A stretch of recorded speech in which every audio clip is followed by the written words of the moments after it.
പ്രധാന വാർത്തകൾ വായിക്കുന്നത് ഗീത പി. വി. വെടിനിർത്തൽ രേഖ അംഗീകരിച്ച് ഹമാസ്. ജെറുസലം. ഗാസ വെടിനിർത്തൽ കരടുരേഖ ഹമാസ് അംഗീകരിച്ചു. ഇസ്രയേൽ പ്രതികരിച്ചിട്ടില്ല. 15 മാസം പിന്നിട്ട യുദ്ധം അവസാനിപ്പിക്കാൻ US മുൻകൈയെടുത്തു. ഈജിപ്തിൻ്റെയും ഖത്തറിൻ്റെയും മധ്യസ്ഥതയിൽ ദോഹയിൽ നടക്കുന്ന ചർച്ചയിലാണ് കരടുരേഖയായത്. 20-ന് ഡൊണാൾഡ് ട്രംപ് അധികാരമേൽക്കും മുൻപ് വെടിനിർത്തൽ പ്രഖ്യാപിക്കുക എന്ന ലക്ഷ്യത്തോടെയാണ് ബൈഡൻ ഭരണകൂടം മധ്യസ്ഥതയ്ക്കിറങ്ങിയത്. ചർച്ച അവസാന ഘട്ടത്തിലാണെന്നും ഇതുവരെയുള്ള കാര്യങ്ങൾ ശുഭപ്രതീക്ഷ നൽകുന്നതാണെന്നും ഖത്തർ വിദേശകാര്യ മന്ത്രാലയം വക്താവ് മജീദ് അൽ അൻസാരി പറഞ്ഞു. ചർച്ചയിൽ പുരോഗതിയുണ്ടെന്നും വിശദാംശങ്ങളിൽ അന്തിമ തീരുമാനമാകേണ്ടതുണ്ടെന്നുമാണ് ഇസ്രായേൽ ഉദ്യോഗസ്ഥർ വ്യക്തമാക്കുന്നത്. US പ്രസിഡന്റ് ജോ ബൈഡൻ മുന്നോട്ട് വെച്ച ചട്ടക്കൂടിനുള്ളിൽ UN രക്ഷാസമിതി അംഗീകരിച്ച വെടിനിർത്തൽ കരാർ 3 ഘട്ടമായാണ് നടപ്പിലാക്കുക. 42 ദിവസമുള്ള ഒന്നാം ഘട്ടത്തിൽ 33 ബന്ദികളെ ഹമാസ് മോചിപ്പിക്കും. പകരം ഇസ്രായേൽ ജയിലിലുള്ള 100-ലേറെ പലസ്തീൻകാരെയും മോചിപ്പിക്കും. ആദ്യഘട്ടം 16 ദിവസമാകുമ്പോൾ രണ്ടാം ഘട്ട ചർച്ച ആരംഭിക്കും. രണ്ടാം ഘട്ടത്തിൽ അവശേഷിക്കുന്ന ബന്ദികളെയും ഹമാസ് വിട്ടയക്കണമെന്നും പകരമായി പലസ്തീൻ തടവുകാരെ ഇസ്രയേലും മോചിപ്പിക്കുമെന്നും കരടുരേഖ ശുപാർശ ചെയ്യുന്നു. എന്നാൽ യുദ്ധം പൂർണ്ണമായി അവസാനിപ്പിക്കുകയും ഗാസയിൽ നിന്ന് ഇസ്രായേൽ സൈന്യം പൂർണ്ണമായും പിന്മാറുകയും ചെയ്യാതെ മറ്റു ബന്ദികളെ വിടില്ലെന്നാണ് ഹമാസ് നിലപാട്. ഹമാസിനെ ഇല്ലാതാക്കാതെ സൈന്യം പിന്മാറില്ലെന്നാണ് നെതന്യാഹു സർക്കാർ നയം. മൂന്നാം ഘട്ടത്തിൽ ഗാസയിൽ മരിച്ച ഇസ്രായേൽ പൗരന്മാരായ ബന്ദികളുടെ മൃതദേഹങ്ങൾ കൂടി കൈമാറും. ഈ ഘട്ടത്തിൽ രാജ്യാന്തര സമൂഹത്തിൻ്റെ മേൽനോട്ടത്തിൽ 3-5 വർഷത്തെ ഗാസ പുനർനിർമ്മാണ പദ്ധതി ആരംഭിക്കും. നിയമ ഭേദഗതിയോടെ മുനമ്പം പ്രശ്നം പരിഹരിക്കപ്പെടും. കേന്ദ്രമന്ത്രി ജോർജ് കുര്യൻ. വൈപ്പിൻ. വഖഫ് നിയമ ഭേദഗതി നടപ്പിലാക്കുന്നതോടെ മുനമ്പത്തെ ഭൂമി പ്രശ്നം പരിഹരിക്കപ്പെടുമെന്ന് കേന്ദ്രമന്ത്രി ജോർജ് കുര്യൻ. ഇതുമായി ബന്ധപ്പെട്ട് മുനമ്പം നിവാസികൾ നടത്തുന്ന സമരത്തിന് കേന്ദ്ര സർക്കാരിൻ്റെയും BJPയുടെയും എല്ലാ പിന്തുണയും ഉണ്ടാവുമെന്നും ഭൂസംരക്ഷണ സമിതിയുടെ സമരപ്പന്തലിൽ നടത്തിയ പ്രസംഗത്തിൽ അദ്ദേഹം വ്യക്തമാക്കി.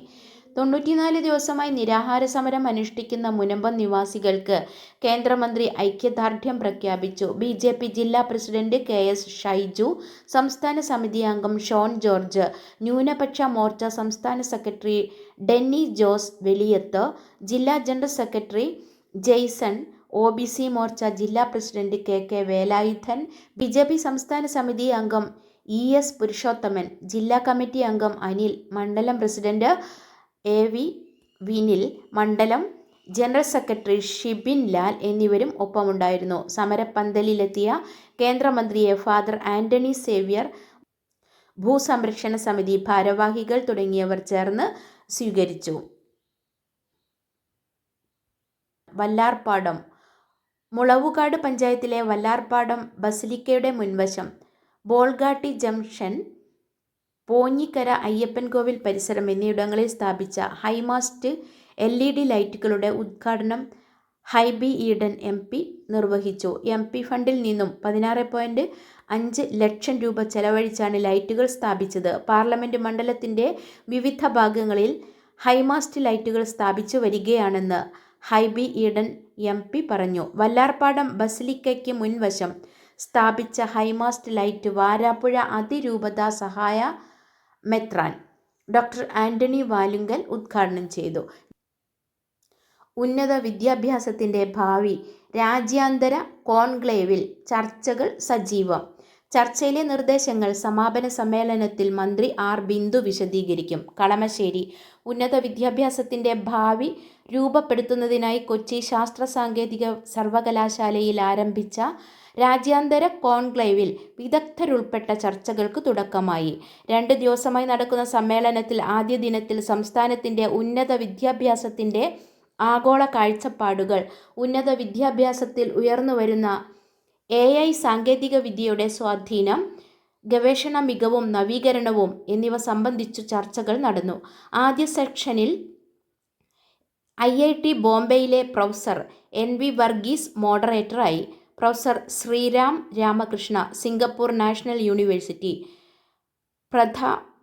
സാബു പത്മദാസ്, സതാംപ്ടൺ സർവകലാശാല.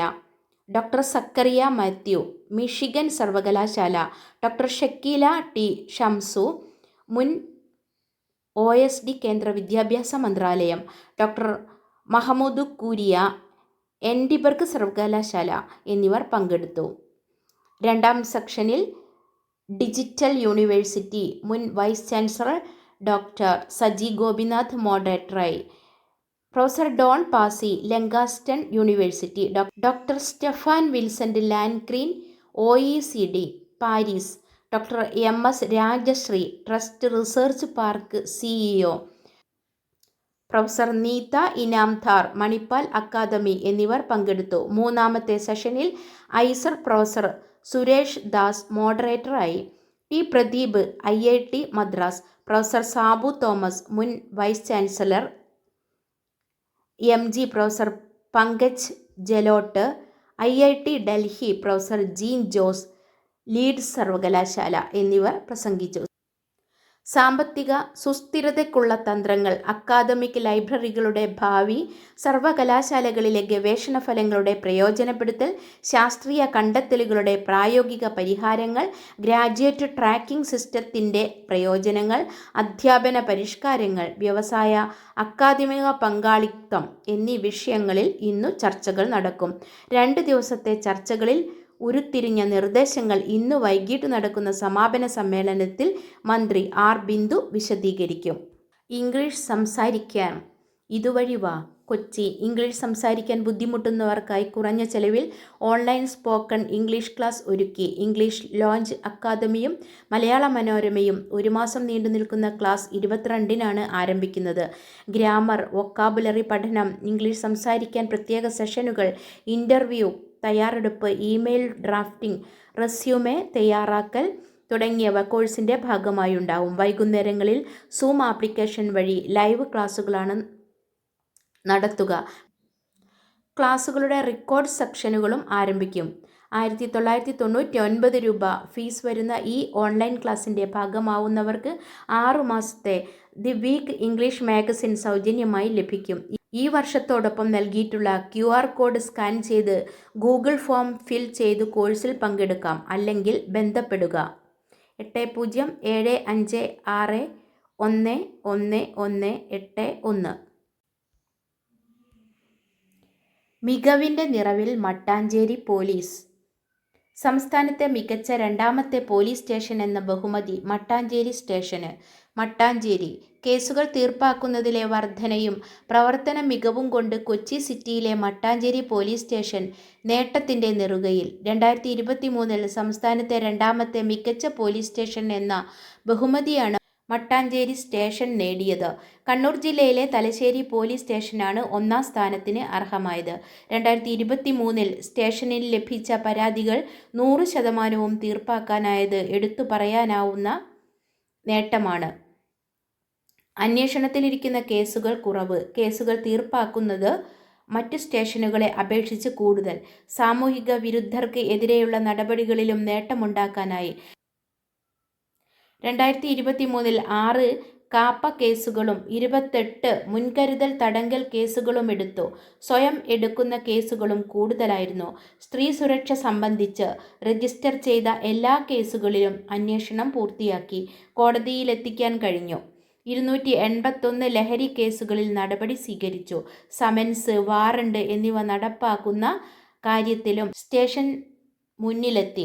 സ്റ്റേഷൻ പരിധിയിൽ നിരീക്ഷണ ക്യാമറകൾ സ്ഥാപിച്ചതും ജനമൈത്രി സമിതി പ്രവർത്തനവും സ്റ്റേഷൻ്റെ മികവിന് കാരണമായി. വർഗീയ രാഷ്ട്രീയ പ്രശ്നങ്ങളൊന്നും വലിയ രീതിയിൽ സ്റ്റേഷൻ പരിധിയിൽ ഉണ്ടായില്ലെന്നതും നേട്ടമായി. വികസന രംഗത്തെ ദൗർബല്യം മാറ്റാൻ കൂട്ടായ ഇടപെടൽ വേണം മുഖ്യമന്ത്രി. കൊച്ചി. വികസന രംഗത്തെ ദൗർബല്യം കണ്ടെത്തി പരിഹരിക്കാൻ കഴിയണമെന്നു മുഖ്യമന്ത്രി പിണറായി വിജയൻ. സർക്കാർ മാത്രം ഇടപെട്ടാൽ ലക്ഷ്യം പൂർണ്ണമായി കൈവരിക്കാനാവില്ല.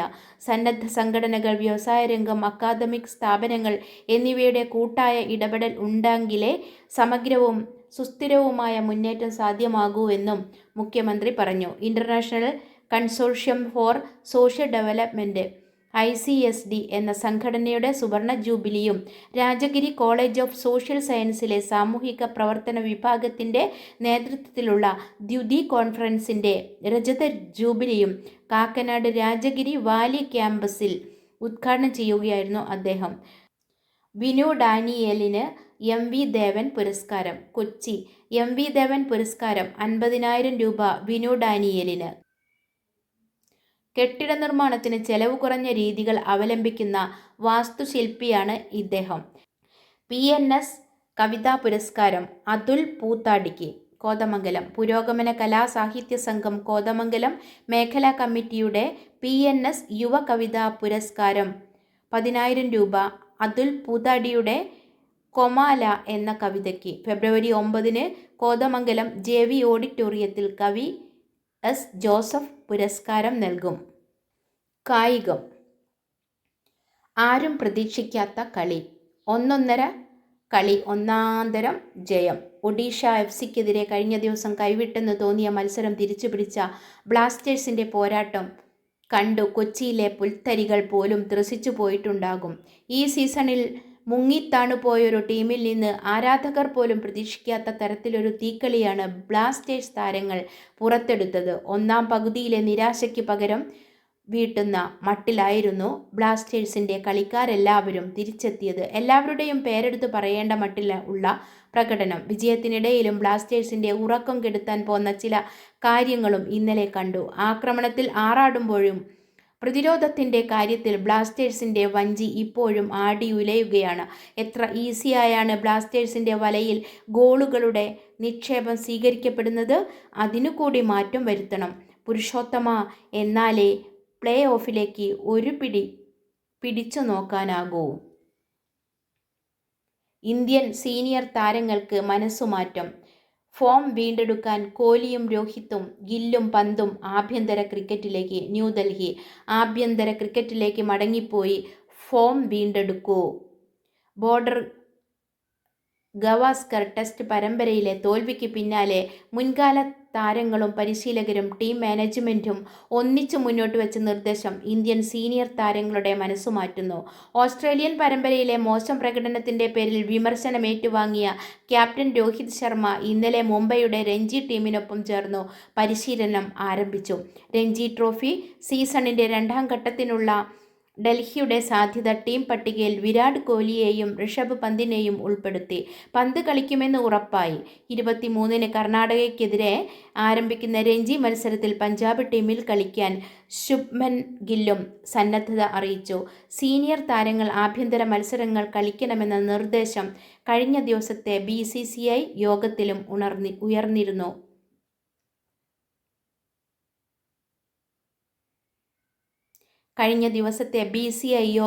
ഉയർന്നിരുന്നു. Sub junior school athletics. Ranchi. ദേശീയ സബ് ജൂനിയർ സ്കൂൾ അത്ലറ്റിക്സിൽ തമിഴ്നാട് ഓവറോൾ ചാമ്പ്യന്മാരായപ്പോൾ കേരളത്തിന് 11ാം സ്ഥാനം മാത്രം. 2 വെങ്കലം മാത്രമാണ് മീറ്റിൽ കേരളത്തിൻ്റെ ആകെ മെഡൽ നേട്ടം. അവസാന ദിനമായ ഇന്നലെ പെൺകുട്ടികളുടെ 400 മീറ്റർ റിലേയിലൂടെയാണ് 2ാം വെങ്കലം നേടിയത്.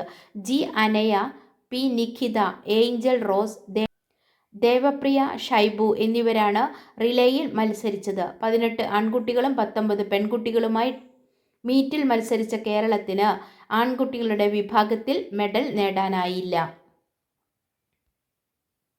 മാറ്റം അത്ര ഗംഭീരമല്ല. ചാമ്പ്യൻസ് ട്രോഫി ടൂർണമെൻറ്റ് ഗൗതം ഗംഭീറിന് നിർണായകം. ന്യൂഡൽഹി.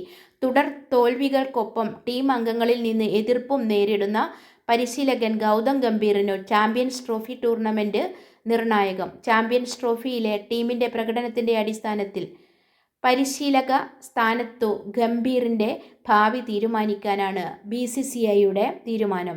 2027 ഏകദിന ലോകകപ്പ് വരെയാണ് ഗംഭീറിൻ്റെ കാലാവധിയെങ്കിലും കോച്ചിൻ്റെ നിലവിലെ പ്രകടനത്തിൽ BCCIക്ക് കടുത്ത അതൃപ്തിയുണ്ട്. കഴിഞ്ഞ വർഷം ജൂലൈയിൽ ഇന്ത്യൻ ടീമിൻ്റെ പരിശീലകനായി ചുമതലയേറ്റ ഗൗതം ഗംഭീറിനു കീഴിൽ 10 ടെസ്റ്റ് മത്സരങ്ങളാണ് ഇന്ത്യൻ ടീം ഇതുവരെ കളിച്ചത്. അതിൽ 6 മത്സരങ്ങൾ ഇന്ത്യ തോറ്റു. ഇതിനു പിന്നാലെ ശ്രീലങ്കയ്ക്കെതിരായ ഏകദിന പരമ്പര നഷ്ടപ്പെടുത്തിയതും വലിയ വിമർശനത്തിന് വഴിവെച്ചു. നീന്തൽ ടീമിൽ 45 താരങ്ങൾ.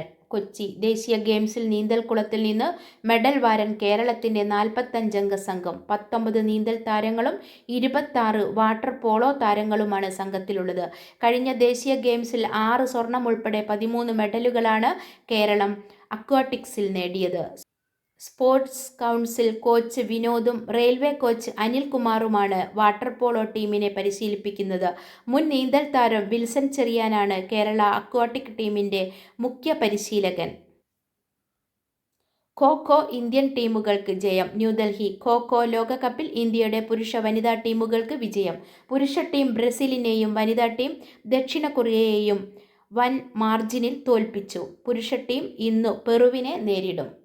ഫയൽ ഉറങ്ങിയത് 1 മാസം. ദേശീയ ഗെയിംസ് ഒരുക്കം വൈകാൻ കാരണം കായിക വകുപ്പിന്റെ അനാസ്ഥ. അനീഷ് നായർ, തിരുവനന്തപുരം. ദേശീയ ഗെയിംസിനുള്ള കേരള ടീമിന് വേണ്ട പണം അനുവദിക്കാൻ വൈകുന്നത് കായിക വകുപ്പിന്റെ തന്നെ കൊടുകാര്യസ്ഥത മൂലം. കേരള സ്പോർട്സ് കൗൺസിലിൽ നിന്നുള്ള ബജറ്റ് പ്രപ്പോസൽ അടങ്ങുന്ന ഗെയിംസ് ആക്ഷൻ പ്ലാൻ ഡിസംബർ 5-ന് കായിക മന്ത്രിയുടെ ഓഫീസിന് നൽകിയിരുന്നെങ്കിലും പണം ആവശ്യപ്പെട്ടുള്ള ഫയൽ കായിക വകുപ്പിൽ നിന്ന് ധനകാര്യ വകുപ്പിന് കൈമാറിയത് മിനിഞ്ഞാന്ന് മാത്രം. അടിയന്തര പ്രാധാന്യമുള്ള വിഷയമായിട്ടും 1 മാസത്തിലേറെ തുടർ നടപടികളില്ലാതെ ഫയൽ കായിക വകുപ്പിൽ ഉറങ്ങി. കായിക വകുപ്പ് ഡയറക്ടർ തന്നെയാണ് സ്പോർട്സ് കൗൺസിൽ സെക്രട്ടറിയുടെ ചുമതലയും വഹിക്കുന്നതെങ്കിലും ഫയൽ നീക്കം ഉറപ്പാക്കാൻ ഒരു നടപടിയുമുണ്ടായില്ല. പണം കിട്ടാതെ ദേശീയ ഗെയിംസ് ടീമിന്റെ ഒരുക്കം അവതാളത്തിലാവുകയും ടീമിന്റെ യാത്ര അനിശ്ചിതത്വത്തിലാവുകയും ചെയ്തത് കഴിഞ്ഞ ദിവസം മലയാള മനോരമ റിപ്പോർട്ട് ചെയ്തിരുന്നു. ഇതേ തുടർന്നാണ് തിങ്കളാഴ്ച ഫയൽ കായിക വകുപ്പിൽ നിന്ന് ധനവകുപ്പിലേക്ക് അയച്ചത്. ധനവകുപ്പ് സെക്രട്ടറിയുടെ പരിഗണനയിലാണിപ്പോൾ ഫയൽ. വിവിധ ഇനങ്ങളിലായി 9.9 കോടി രൂപയാണ് ആവശ്യപ്പെട്ടതെങ്കിലും ദേശീയ ഗെയിംസ് ആരംഭിക്കാൻ 2 ആഴ്ച മാത്രം ശേഷിക്കെ എത്ര പണം അനുവദിക്കുമെന്നോ എപ്പോൾ ലഭിക്കുമെന്നോ വ്യക്തമല്ല. ടീമിന്റെ യാത്രാ ടിക്കറ്റുകൾ പോലും ഇതുവരെ ബുക്ക് ചെയ്തിട്ടില്ല. ആവശ്യമായ മത്സര ഉപകരണങ്ങളും വാങ്ങിയിട്ടില്ല. ക്യാമ്പുകളും പൂർണ്ണമായി ആരംഭിച്ചിട്ടില്ല. ഈ സർക്കാരിന്റെ കാലത്ത് സ്പോർട്സ് കൗൺസിലിനെ നോക്കുകുത്തിയായി സ്പോർട്സ് കേരള ഫൗണ്ടേഷൻ SKF എന്ന പുതിയ കമ്പനി രൂപീകരിച്ചതോടെ ഫണ്ട് അനുവദിക്കുന്നതിൽ ഉൾപ്പെടെ വകുപ്പിന്റെ മുൻഗണനകളെല്ലാം ഈ കമ്പനിക്കാണെന്ന് ആരോപണം ഉയരുന്നുണ്ട്. സിന്ധുവിന് വിജയം. ട്രീസ സഖ്യം പുറത്ത്. ന്യൂഡൽഹി PV സിന്ധുവും സ്വാതിക് സായിരാജ് രംഗി റെഡ്ഡി ചിരാഗ് ഷെട്ടി ഡബിൾസ് സഖ്യവും ഇന്ത്യ ഓപ്പൺ ബാഡ്മിൻ്റൺ 2-ാം റൗണ്ടിൽ. ട്രീസ ജോളി ഗായത്രി ഗോപിചന്ദ് സഖ്യം പുറത്തായി. സിന്ധു ചൈനീസ് തായ്പേയിയുടെ സുക്ഷോ യൂനിനെ 21-14, 22-20 തോൽപ്പിച്ചപ്പോൾ മലേഷ്യയുടെ മാവോയ് ചോങ് കെയ് വുൻ തെ സഖ്യത്തെയാണ് സ്വാതിക്കും ചിരാഗും കീഴടക്കിയത്.